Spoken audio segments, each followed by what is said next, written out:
On this episode of China Uncensored, it's Christmas time in China. Hi, welcome to China Uncensored. I'm your host, Chris Chappell. America is under attack from a red menace. I'm on to you, Comrade Claus. His cheeks were like roses, his nose like a cherry, because they're both red. And his eyes, how they twinkled as he plots to redistribute American wealth. Why else is he sneaking into people's homes late at night? He's just scoping out the joint. Now, believe it or not, they do celebrate Christmas in China, but instead of being a sacred religious holiday, they turned it into something commercial. Yeah. Now, Christmas didn't really become a thing in China until the 90s, but there are some differences in how they celebrate compared to America, because China isn't a Christian country like America is. In China, you are more likely to spend Christmas with your friends than your family. And in Beijing, no one has Christmas trees. There's hardly any greenery in the city. You think people are going to buy a ridiculously expensive imported tree just to throw it away a few days later?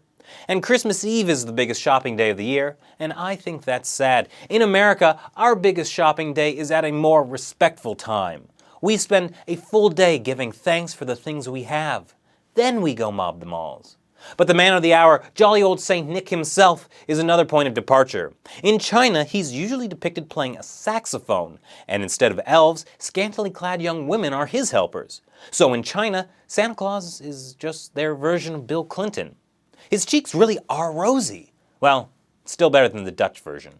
And another difference, while Fox News likes to talk about the war on Christmas, in China, there actually is a war on Christmas. Some nationalists are calling for a boycott of Christmas because it's nothing more than Western imperialism trying to accomplish what missionaries 100 years ago failed to do. Then there are the house Christians, Christians who refuse to worship in China's state-run churches and face harassment, imprisonment, and some evidence suggests forced organ harvesting. It is the season of giving.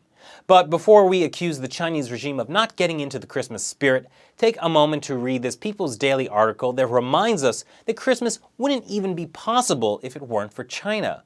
Where do you think all those toys, Christmas lights, and plastic trees come from?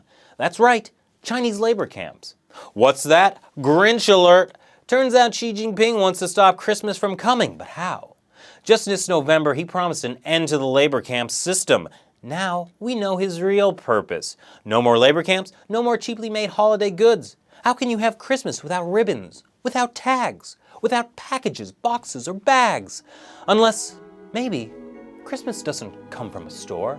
Maybe, perhaps, Christmas means a little bit more. Nah. So Shengdeng Kuaila from everyone here at China Uncensored and NTD. May this be a year for love, peace, and freedom for all people around the world. Once again, I'm Chris Chappell. Merry Christmas.